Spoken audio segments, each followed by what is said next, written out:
Hi everyone, once again, welcome back to your leader straight out of the 242. Once again, welcome. It's good to have you here.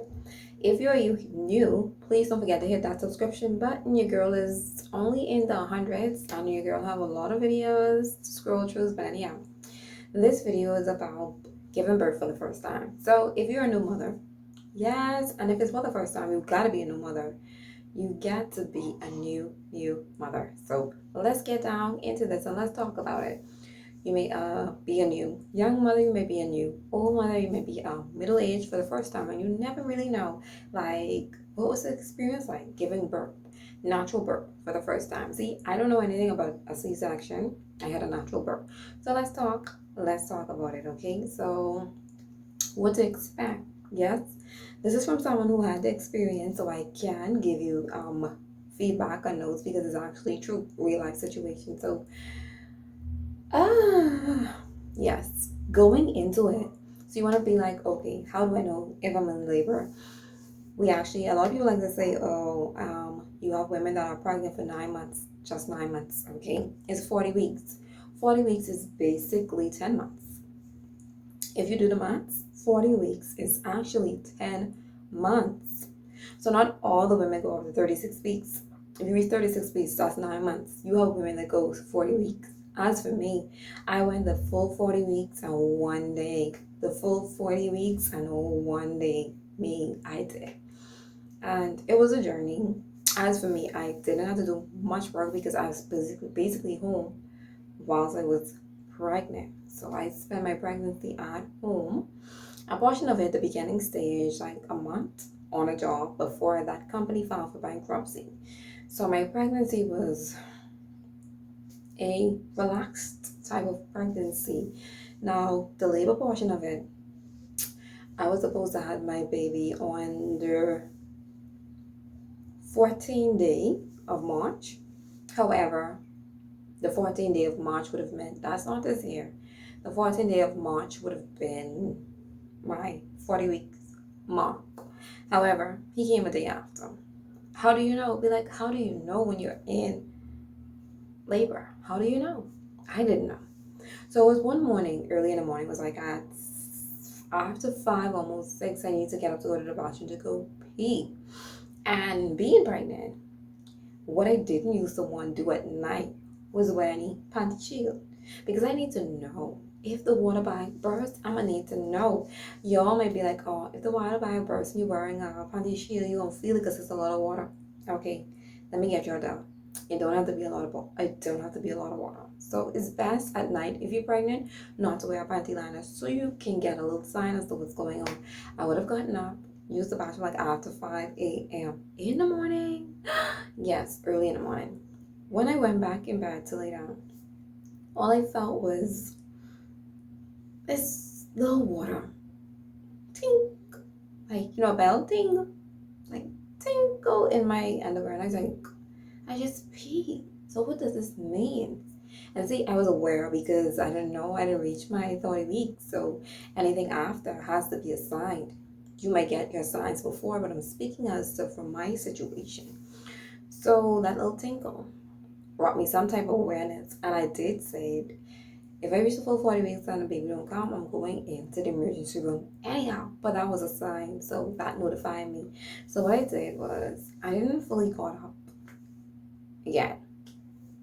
I waited for daylight to come, bathe my skin, do my proper routine. I did not take the hospital bag that I packed with me because I wasn't too sure if I were in labor or not. So I went down to the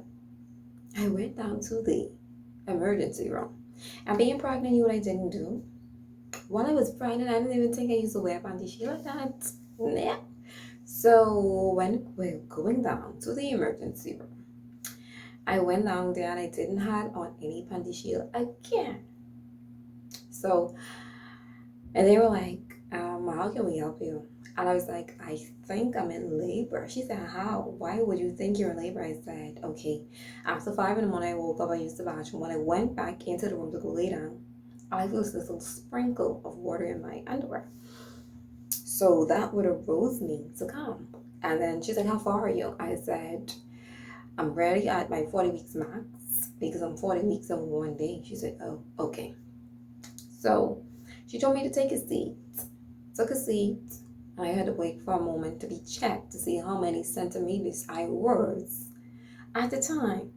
Because when you add, you have to be at least 3 centimeters for them to actually be that you're in labor, at least 3 centimeters, or they will send you home. If you're anything under 3, they're going to send you home until you start dilating, until underneath they start opening up. Yeah.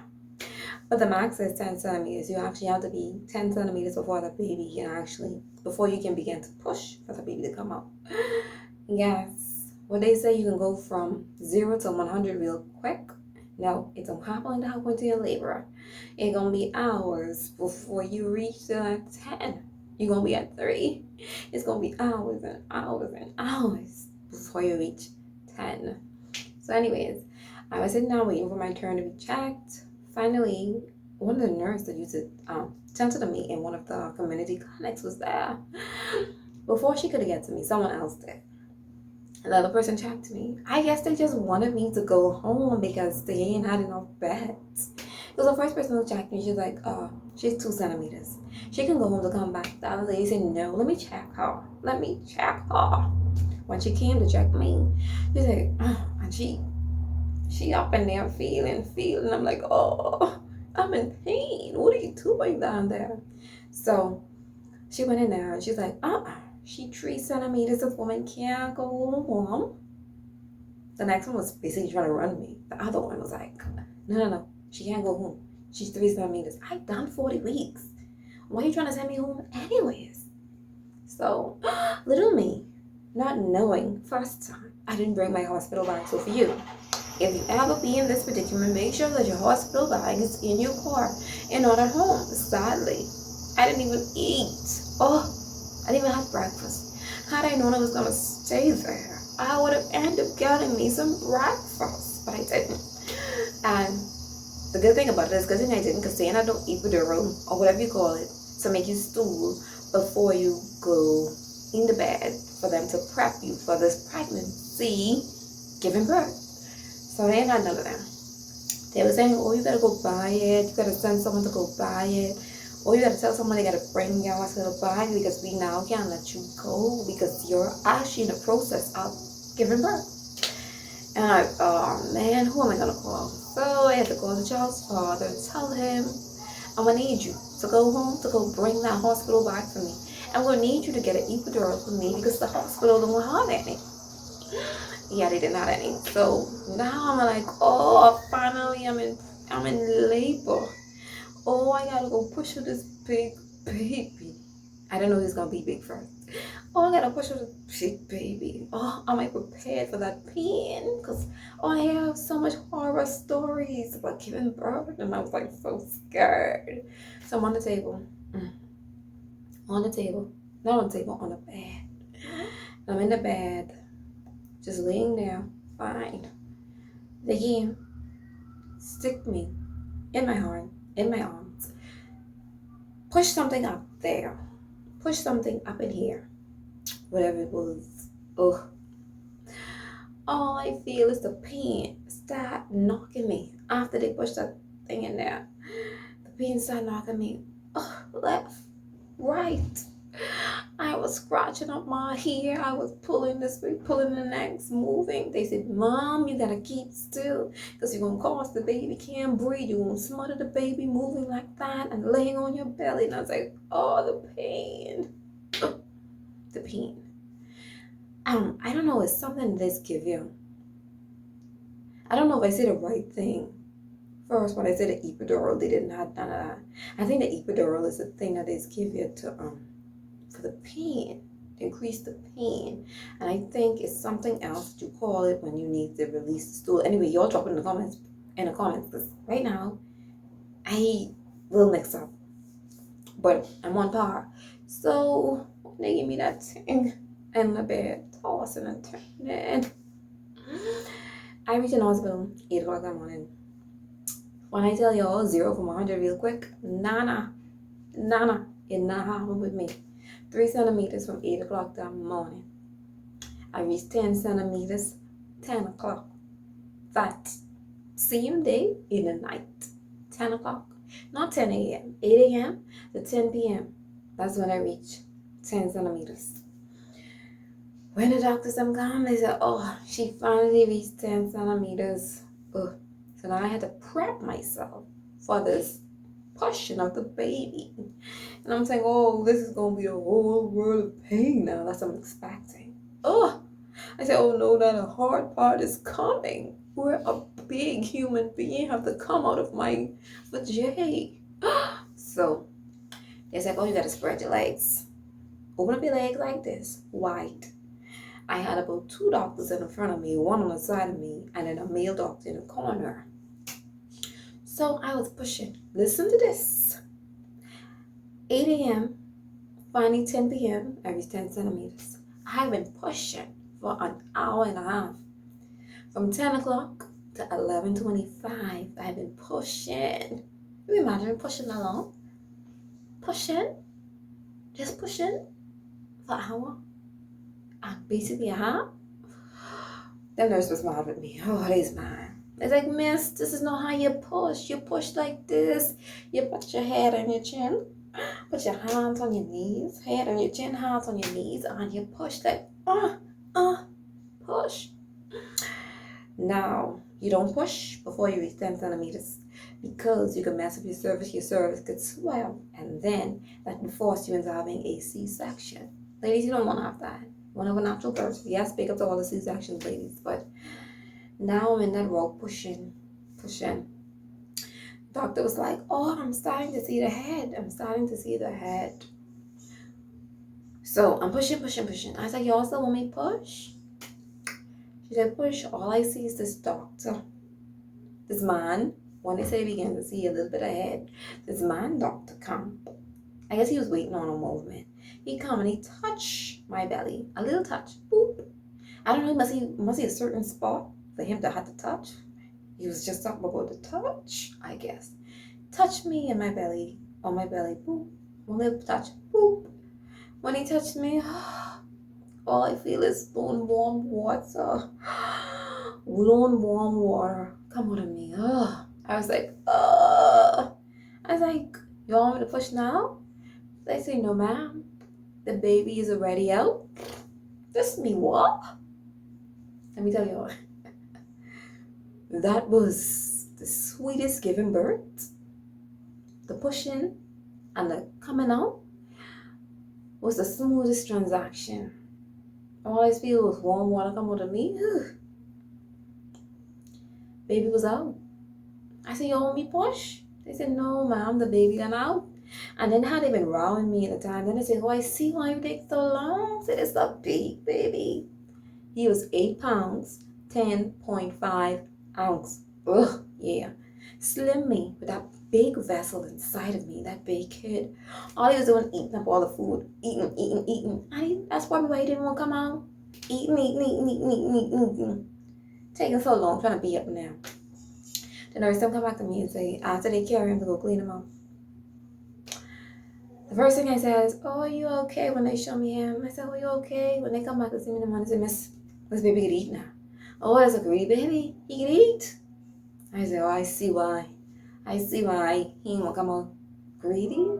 But let me tell you, the pushing, that's okay. When the baby come out, I ain't feel nothing. Now that doctor touched me, boop. He just was waiting on a moment. When they said they see the head, the male doctor come and he just touched me. You know when they say you got the magic touch? I don't know what he did. He touched me, boop. When he touched me, all he said is warm water. Whew. You want me to push? They said, no, ma'am, the baby is out. So don't let nobody tell you anything but, when time to push out the baby, it's a bad experience. It's hard. Now, you're not going to feel it. But that's not going to mean that your vagina is not going to take some stitching. I got me like over 30-something stitches. But the thing about it is, the doctor had to cut me. In the process for my baby to come out, they cut me. And what they normally do is numb your vagina before they cut you. So they numb me and they cut me because it's a huge baby. So my vagina had to get cut. So the only portion of it is the contraction. Getting up to 10 centimeters is where you're going to feel the pain. That's the only thing, the contractions in time of giving birth, that's where the pain comes from. Once you reach 10 centimeters, smooth sailing. If you take an hour and a half to push like me, you're a champion. Pushing, you won't feel no pain while it's pushing. It's just that you gotta put your effort into pushing. When the baby slide up out of me, I didn't even know. I didn't even know when the baby come out. So I was shocked, like, where y'all get this baby from? I'd have been asking them, like, where y'all get this baby from? Because I feel no baby come out of me. But only because they was right in front of me, I feel this warm water. Ooh, sweet sensation. I guess that's when the water bag burst and he slide out. Poof. When the doctor touched me, poof. Boom, warm water come out of me. Poof. Boom. Baby slide out at the same time. Poof. I didn't even know. So if all of that didn't occur, I'd have been like, well, where does baby come from? Because I feel no baby come out of me. But giving birth, the natural way, is actually birthed. The only part that actually is painful is the contraction. Getting your cervix to actually open up to reach 10 centimeters, oh yeah, it hurts. And when you're taking so long, the doctor give you the thing, I think it's the epidural that they give you for pain. And it's something else that they give you for the stooling. I getting the two of them mixed up is something. They sound alike. But anyways, I hope this video helped you guys. First time moms giving birth, don't get scared. Just be prepared. Be prepared. Thanks for tuning in, guys. Thank you. If you made it this far in the video, please don't forget to smash that subscription button. Come on. Come on. Let's grow the family together. Anyways, have a good day, guys.